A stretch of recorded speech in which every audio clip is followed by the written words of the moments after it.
Bismillahirrahmanirrahim. Assalamualaikum warahmatullahi wabarakatuh. Bagaimana kabarnya anak soleh dan soleha? Ya, Bapak Guru berharap semoga anak-anakku semuanya sehat, baik-baik ya.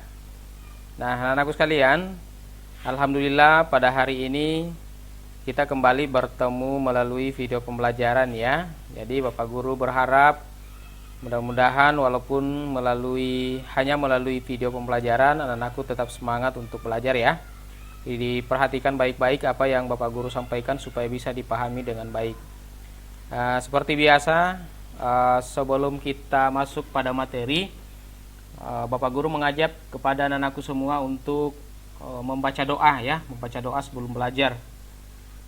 Diikuti Bapak Guru. Bismillahirrahmanirrahim. Rabbi syrahli sadari wa yassirli amri wahlul 'uqdatam min lisani yafqahu qauli. Rabbi zidni ilma warzuqni fahma birahmatika ya arhamar rahimin. Amin ya rabbal alamin. Nah, anak-anakku sekalian, untuk hari ini kita akan belajar pembelajaran 2 ya di subtema 3. Jadi kemarin Ibu Ana sudah menyampaikan pembelajaran 1 dan untuk hari ini Bapak Guru akan melanjutkan untuk pembelajaran 2. Apa yang akan kita pelajari di bab pelajaran 2 ini tentu saja tidak jauh berbeda dengan apa yang sudah dijelaskan sebelumnya ya. Kita masih di tema 3E yaitu tentang cuaca.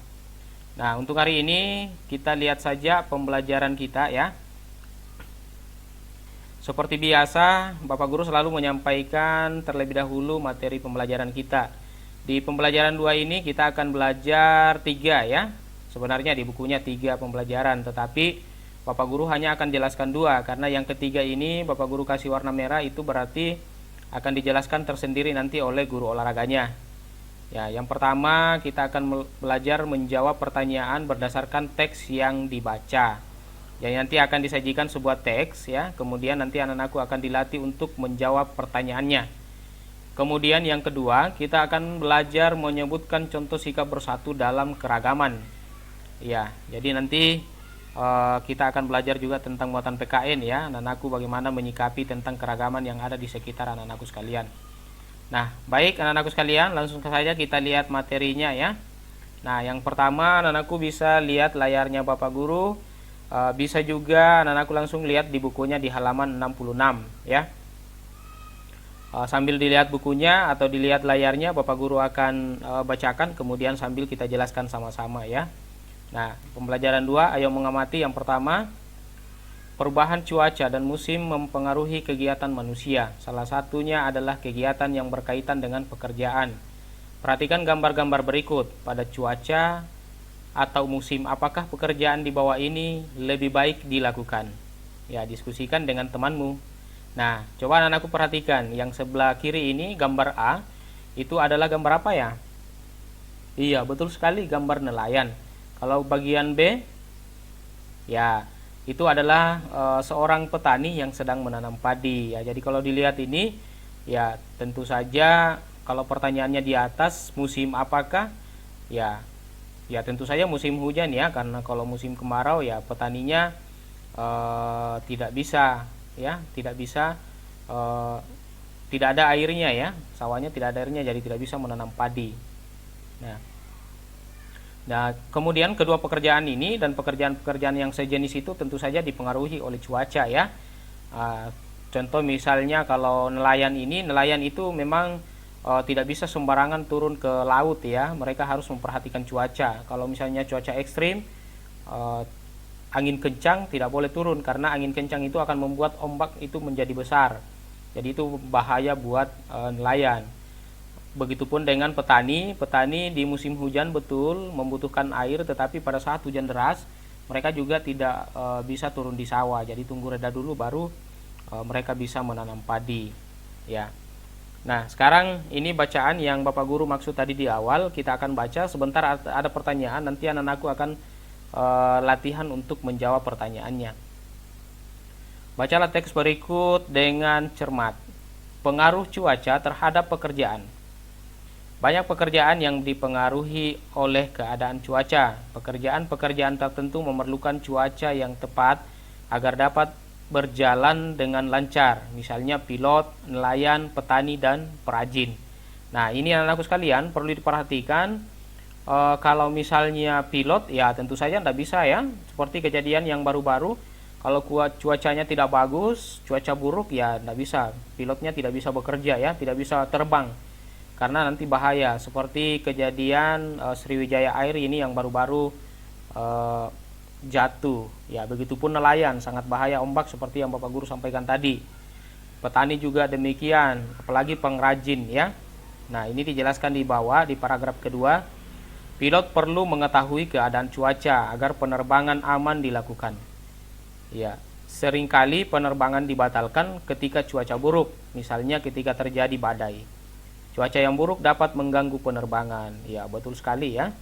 Nah, terbang saat cuaca buruk dapat membahayakan semua yang ada di dalam pesawat ya. Nah, berapa pesawat yang baru-baru jatuh ini, semua yang ada di dalamnya itu meninggal ya, jadi korbannya sangat banyak sekali. Dan bukan cuma itu, sebelum-sebelumnya juga ada adam air yang terjatuh. Bahkan di luar negeri sering kita dengar banyak pesawat yang terjatuh gara-gara cuaca yang tidak bagus. Nah, cuaca juga mempengaruhi kegiatan nelayan. Nelayan selalu memperhatikan cuaca jika ingin melaut. Nelayan tidak akan pergi melaut jika cuacanya buruk ya. Ya. Nih. Misalnya badai, ya sama dengan pesawat ya. Nelayan juga takut dengan badai karena ombaknya besar itu sangat membahayakan buat nelayan. Ya, bisa-bisa kapalnya tertimbun oleh ombak yang besar ya, atau terbalik atau tenggelam ya. Ketika terjadi badai, angin akan bertiup kencang, gelombang air laut juga akan menjadi sangat tinggi. Keadaan tersebut dapat membahayakan nelayan di laut. Ya. Petani juga memerlukan cuaca yang tepat untuk bercocok tanam. Petani akan mulai menanam padi ketika musim hujan datang. Ya. Hal tersebut disebabkan karena tanaman padi memerlukan cukup banyak air.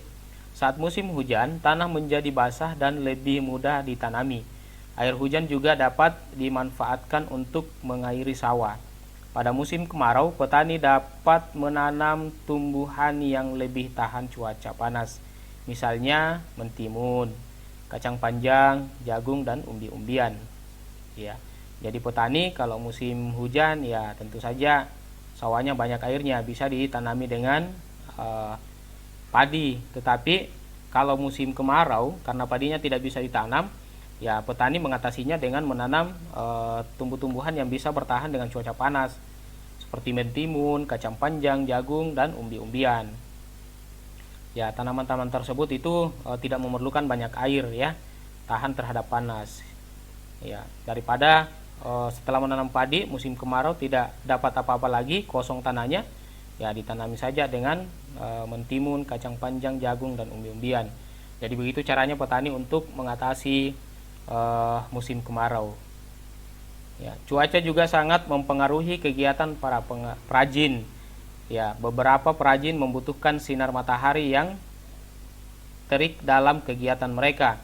Misalnya pembuatan kerupuk, ikan asing, tembikar, batu bata, dan genting. Ya, ini semua kalau sudah diolah itu memerlukan panas sinar matahari ya. Jadi kegiatan-kegiatan ini ya biasanya kalau sudah dibuat dijemur dulu ya, apalagi ikan kering ya. Tembikar juga, batu bata, dan genting ya. Tembikar itu seperti keramik-keramik ya, setelah dibuat kemudian perlu untuk dijemur ya. Begitupun dengan batu bata, sudah dibuat dalam polanya dijemur dulu beberapa hari. Kalau sudah dijemur baru dibakar ya, jadi batu bata yang kuat ya. Nah, nanti kalau tidak ada trik sinar matahari ya, nanti akan lama, membutuhkan waktu yang lama atau mungkin tidak bisa jadi. Ya, kerupuk dan ikan asin harus dijemur sampai kering sebelum dapat dikemas dan dijual. Ya, begitu juga dengan tembikar, batu bata, dan genting. Ketika musim hujan, mereka menggunakan tungku pembakaran sebagai pengganti sinar matahari. Ternyata ada caranya untuk mengatasi ya. Tetapi ini pasti tidak sama dengan kalau sinar matahari langsung ya. Nah, dengan begitu mereka tetap dapat menghasilkan barang kerajinan. Ya, ayo mengenali informasi. Jadi ini seperti kemarin-kemarin bacaannya, dan aku dilatih untuk mendapatkan kira-kira apa informasi yang didapatkan dari bacaan yang telah kita baca tadi bersama ya. Informasi apa yang kamu peroleh dari teks tersebut? Informasi dari teks dapat juga kita peroleh dengan menjawab pertanyaan. Misalnya pertanyaan-pertanyaan berikut. Ya, ini pertanyaannya ada 3 dan aku bisa latihan untuk menjawab. Kira-kira jawabannya ada di paragraf berapa atau ada di bagian mana? Ya, mengapa nelayan tidak pergi melaut ketika badai? Ya. Nah, coba kira-kira jawabannya apa? Mengapa nelayan tidak pergi melaut? Ya, tadi sudah ada di bacaannya di halaman ini, kemudian berlanjut di halaman berikutnya. Nah, ini cuaca mempengaruhi kegiatan nelayan. Nelayan selalu memperhatikan cuaca jika ingin melaut. Nelayan tidak akan pergi melaut jika cuacanya buruk. Ya, ketika terjadi badai, angin akan bertiup kencang. Gelombang air laut juga akan menjadi sangat tinggi. Keadaan tersebut dapat membahayakan nelayan di laut. Ya, jadi jelas jawabannya ya, ada di paragraf tadi yang saya bacakan. Mengapa nelayan tidak pergi melaut ketika badai? Ya, tentu saja karena ya keadaan tersebut akan membuat gelombang air laut menjadi sangat tinggi. Kemudian itu membahayakan nelayan, ya. Ya, kemudian yang kedua, bagaimana petani memilih jenis tanaman berdasarkan musimnya? Ya, musim kemarau apa yang ditanam, musim hujan apa yang ditanam, ya. Bagaimana petani memilih jenis tanaman berdasarkan musimnya? Ya, tentu saja petani harus memperhatikan dulu. Ini tanaman yang saya mau tanam ini, misalnya padi, dia tahan terhadap panas atau dia membutuhkan air yang banyak. Ya, begitu caranya ya. Jadi petani harus mengenal dulu jenisnya. Ini umbi-umbian. Ya, umbi-umbian bagaimana? Apakah dia cocok dengan terendam air atau dia cocoknya di musim kemarau? Ya. Kalau petani yang pintar tentu saja dia melihat bahwa oh ternyata umbinya itu adalah cadangan makanan yang ada. Berarti tidak terlalu membutuhkan banyak air dan bahkan bisa membusuk kalau terlalu banyak airnya, ya. Jadi petani harus memperhatikan yang seperti itu. Petani harus mengenali tanaman yang akan dia tanam itu dia cocoknya di musim kemarau atau di musim hujan, ya. Begitupun dengan mungkin iklimnya, ya, apakah dia dicocok di daerah dataran tinggi seperti di Malino atau di Nrekang, atau mungkin dia cocoknya di daerah pantai yang panas, ya. Petani harus tahu itu. Kemudian yang ketiga, pekerjaan apa saja yang memerlukan cuaca yang cerah? Nah, tadi di bacaan ini juga sudah disampaikan. Cuaca yang cerah itu ya seperti apa saja, kerajinan-kerajinan yang kalau sudah dibuat kemudian harus dijemur dulu. Nah, ini sudah dijelaskan di paragraf terakhir, ya. Di paragraf terakhir. Kalau anak-anakku bisa melihat kursornya Bapak Guru ini. Cuaca juga sangat mempengaruhi kegiatan para pengrajin. Nah, ini pengrajinnya ya seperti kerupuk ikan, pengrajin ya, pembuat kerupuk ikan asin, tembikar, batu bata dan genting, ya. Ini pekerjaan yang memerlukan cuaca cerah, ya, pengrajin. Cobalah menjawab pertanyaan-pertanyaan tersebut. Rangkumlah informasi yang kamu peroleh setelah menjawab pertanyaan. Ya, jadi anak-anakku sekalian, untuk jawaban yang saya sampaikan tadi, bisa anak-anakku nanti latihan. Kalau misalnya ada soal, mendapatkan soal seperti ini, ada bacaan, kemudian ada pertanyaan dijawab, tidak mesti persis sama dengan apa yang di buku. Bapak Guru bahkan lebih senang kalau anak-anakku menjawab sesuai dengan bahasanya sendiri, ya. Ya, jadi itu yang saya sampaikan. Kalaupun misalnya langsung di copy dari buku, dari bacaan, ya itu benar juga. Tetapi terus terang kalau Bapak Guru sendiri lebih senang kalau misalnya anak-anakku menjawab dengan bahasanya sendiri, ya. Ya. Baik anak-anakku sekalian, di halaman 68, kalau misalnya layarnya Bapak Guru kurang jelas boleh dilihat di bukunya, halaman 68. Ya, ayo berdiskusi. Selain cuaca hujan, petani juga membutuhkan cuaca yang cerah. Pada cuaca cerah, petani menjemur hasil panen padi. Perhatikan gambar berikut. Petani bergotong royong menjemur padi. Nah, ini. Wah, luas sekali ya. Tempat jemurannya luas sekali. Ini berkarung-karung ini padinya dijemur. Tidak bisa sendirian orang, harus banyak orang ya karena luas sekali. Gotong royong adalah salah satu contoh sikap bersatu. Ya, misalnya. Masih banyak contoh sikap bersatu yang dapat kita lakukan dalam kehidupan sehari-hari. Misalnya ketika kita menyelesaikan masalah. Setiap masalah akan lebih ringan dan cepat selesai jika dihadapi bersama. Salah satu cara menyelesaikan masalah adalah dengan melakukan musyawarah. Nah, ini yang pernah kita pelajari di tema-tema sebelumnya ya, tentang musyawarah ya, yang berkaitan dengan sila keempat ya, sila keempat Pancasila. Itu kita banyak belajar tentang musyawarah ya. Ternyata bergotong royong juga dibahas di sini, merupakan salah satu contoh sikap bersatu ya. Itu untuk bersatu dalam menyelesaikan masalah. Misalnya kalau ada masalah ya dimusyawarahkan, itu lebih baik ya, cepat selesai masalahnya kalau dibicarakan dengan banyak orang. Kalau misalnya anakku punya masalah kemudian tidak mau bercerita sama temannya, tidak mau bercerita sama orang tuanya, ya nanti masalahnya susah untuk selesai ya. Kamu juga dapat menerapkan musyawarah di sekolah. Misalnya musyawarah mengenai tugas kelompok yang akan dikerjakan. Apa pentingnya sikap bersatu ketika melaksanakan musyawarah ya. Jadi ini mereka sedang bermusyawarah ya, Nina, Deli dan teman-temannya ya, Tony dan siapa yang satu ini ya. Ini mereka sedang bermusyawarah ya. Jadi yang pertama bicara itu adalah siapa ya? Ini ya. Ya, yang pertama bicara dia mengatakan bagaimana kalau kita membuat prakarya di rumah Deli saja nanti sore. Nah, ternyata dia mengusulkan bagaimana kalau kita bekerja mengerjakan prakarya atau membuat prakarya secara berkelompok di rumahnya Deli. Ya, kemudian ternyata si Tony dia mendapatkan tugas untuk menjaga adiknya. Jadi dia menyampaikan pendapat, bagaimana kalau di rumahku saja sore ini aku bertugas menjaga adik. Jadi aku bisa ikut membuat prakarya sambil menjaga adik di rumah.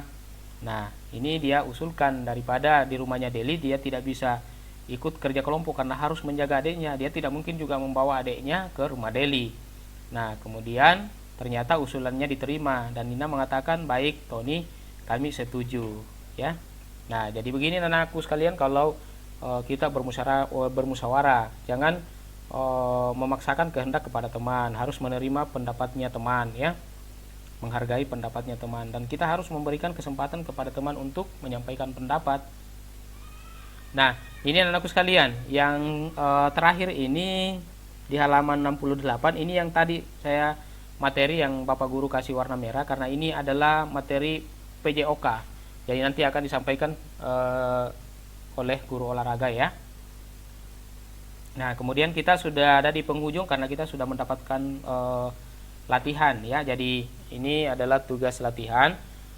Tapi Bapak Guru tidak mungkin memberikan semuanya ya. Seperti biasa kita akan jawab sama-sama berapa nomor, mungkin sisanya akan ditugaskan untuk anak-anakku sekalian ya. Jadi seperti biasa nanti Bapak Guru akan buatkan tempat tugas di Teams untuk dikirim tugasnya di sini. Tetapi saya jelaskan dulu nomor 1. Kemudian kita lihat sebentar yang mana akan menjadi tugas kita. Nomor pertama, jawablah pertanyaan sesuai bacaan berikut.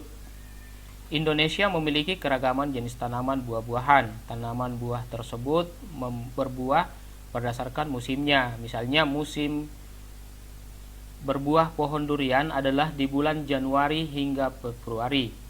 Puncak musim buah jambu air adalah bulan Agustus dan September. Bulan Maret dan April merupakan puncak musim buah manggis, rambutan, dan duku. Panen buah di daerah tropis sangat dipengaruhi oleh musim. Oleh karena itu kita dapat menikmati jenis buah yang berbeda-beda sepanjang tahun.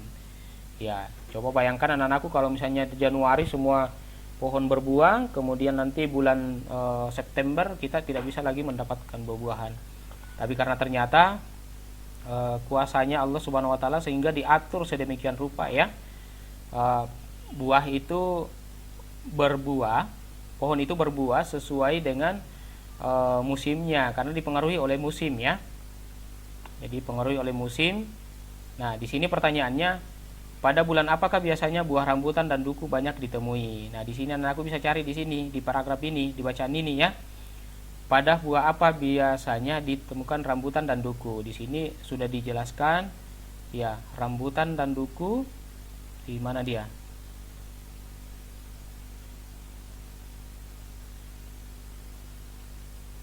Ya, Ini anak-anakku lihat, silahkan ya diperhatikan. Ya, rambutan dan duku. Ternyata dia ada di bulan Maret dan April ya.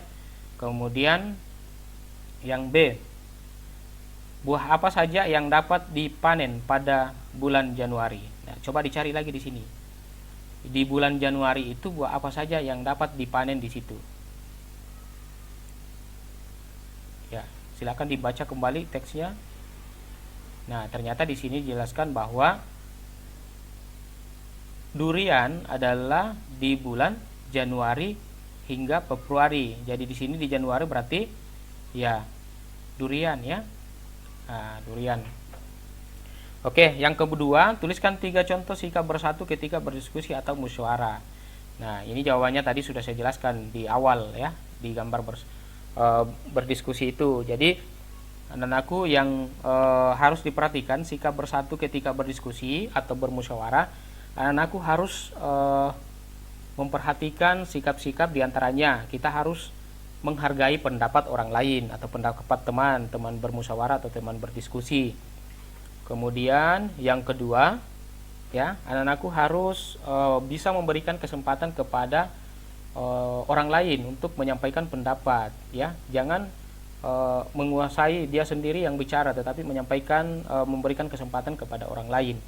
Kemudian yang ketiga, ya, kalau misalnya ada usulan temannya yang paling disepakati oleh teman yang lain atau merupakan hasil kesepakatan, anak-anakku harus bisa menerima hasil keputusan atau hasil kesepakatan itu, walaupun mungkin tidak sesuai dengan pendapatnya anak-anakku, ya.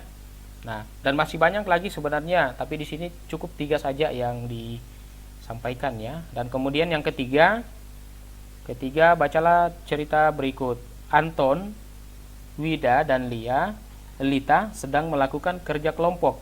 Mereka membuat prakarya. Setelah selesai, Anton merasa hasil prakarya mereka kurang bagus. Anton pun membuat ulang prakarya itu sendiri. Nah, ini anak-anakku sekalian, kira-kira bagaimana ini sikapnya Anton? Dia sudah bekerja sama dengan temannya. Kemudian karena Anton merasa menginginkan hasilnya sangat bagus, kemudian ternyata temannya membuat itu kurang bagus, dan Anton tidak puas. Kemudian Anton membuatnya sendiri lagi dengan yang lebih bagus. Pertanyaannya, bagaimana menurutmu sikap Anton? Ya, jadi anakku nanti silakan dicari jawabannya atau dipikirkan jawabannya, kemudian disampaikan, dijawab ini. Bagaimana menurutmu sikap Anton? Ya, bagaimana menurutnya anakku tentang sikap Anton? Ya, jangan cuma dijawab bagus atau tidak bagus, tetapi dijelaskan. Ya, dijelaskan. Kemudian tuliskan saranmu kepada Anton. Saran ini anak-anakku masih ingat ya, kita sudah belajar tentang saran. Saran itu apa yang sebaiknya dilakukan oleh Anton menurut anak-anakku ya. Jadi silahkan dijawab. Inilah yang menjadi tugas anak-anakku, nanti ditulis di buku tulisnya atau bisa langsung ditulis di sini. Kemudian setelah itu dipoto dengan jelas baru dikirim ke Teams ya. Nanti Bapak Guru siapkan tempatnya untuk mengirimkan tugas. Jadi nomor 3 saja tugasnya. Baca teksnya, kemudian jawab pertanyaannya. Bagaimana menurutmu sikap Anton itu? Kemudian tuliskan saranmu kepada Anton ya. Jadi kalau mau dapat 100, bagaimana sikapnya Anton menurut anak-anakku? Kemudian dijelaskan kenapa bagus kalau bagus, kenapa tidak bagus kalau tidak bagus. Itu. Kalau tidak ada alasannya, nanti Bapak Guru tidak kasih dapat 100 ya. Kemudian yang B ini tuliskan saranmu kepada Anton. Ya, apa sarannya? Harus benar juga ya. Oke, baik anak-anakku sekalian, demikian pelajaran kita hari ini, dan tetap semangat belajar di rumah ya. Anak-anakku sekalian, Bapak Guru akhiri dengan membaca surat Al-Asri. Wal asri innal insana lafi khusr illal ladzina amanu wa amilus solihati wa tawassaw bil haqqi wa tawassaw bis sabr. Billahi taufiq wal hidayah. Wassalamualaikum warahmatullahi wabarakatuh.